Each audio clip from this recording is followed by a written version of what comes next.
Hello guys, welcome to inside Andaman. Andaman visit ചെയ്തവരാരും miss ചെയ്യാത്തൊരു സ്പോട്ടാണ് സെല്ലാർ ജയിൽ. 1857 ശിപ്പായ ലഹളയ്ക്ക് ശേഷം ഒരുപാട് പ്രിസണേഴ്സിനെയും ഇന്ത്യൻ ആക്ടിവിസ്റ്റുകളെയും ആൻഡമാനിലേക്ക് നാടുകടത്തിയിരുന്നു.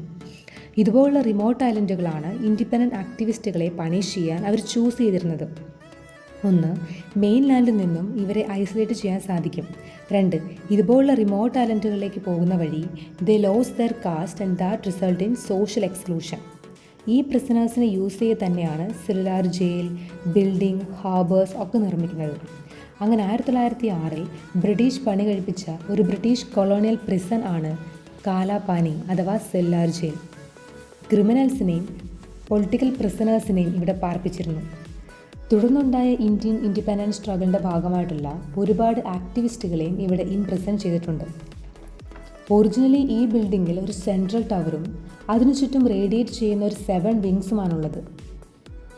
ഓരോ വിങ്സും 3 നിലകൾ കാണപ്പെടുന്നു. സെല്ലാർ ജയിൽ എന്ന വാക്ക് ഡിറൈവ് ചെയ്യുന്നത് സോൾട്ടറി സെൽ എന്ന ഐഡിയയിൽ നിന്നാണ്. ഇവിടെ പാർപ്പിച്ചിരുന്ന പ്രിസണേഴ്സിന് തമ്മിൽ കാണുവാനോ കമ്മ്യൂണിക്കേറ്റ് ചെയ്യുവാനോ സാധിച്ചിരുന്നില്ല. സോൾട്ടറി കൺഫൈൻമെൻറ്റ് കൂടാതെ they suffered a brutal inhuman treatment in the jail. പിന്നീട് മഹാത്മാഗാന്ധിയുടെയും രവീന്ദ്രനാഥ് ടാഗോറിൻ്റെയും ക്യാമ്പയിൻ്റെ ഫലമായി 1939 ഇവരെ പിന്നീട് മെയിൻ ലാൻഡിലേക്ക് തിരിച്ചു കൊണ്ടുപോകുന്നത്.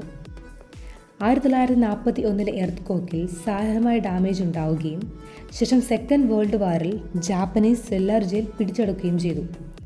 പിന്നീട് 1942 മുതൽ 1945 വരെ ജാപ്പനീസിൻ്റെ അണ്ടർ കൺട്രോളിലായിരുന്നു ഈ സെല്ലാർ ജയിൽ. ഇതിൻ്റെ ഭാഗമായി ഇതിൻ്റെ 2 വിങ്സ് നാശമായി. പിന്നെ ഇൻഡിപെൻഡൻസ് ലഭിച്ചതിന് ശേഷം ഇതിൻ്റെ 2 വിങ്സ് ഡിമോളിഷ് ചെയ്താണ് GB പന്ത് ഹോസ്പിറ്റൽ നിർമ്മിക്കുന്നത്. So Sellar Jail is not just a monument, it also a profound testament of human cost of freedom.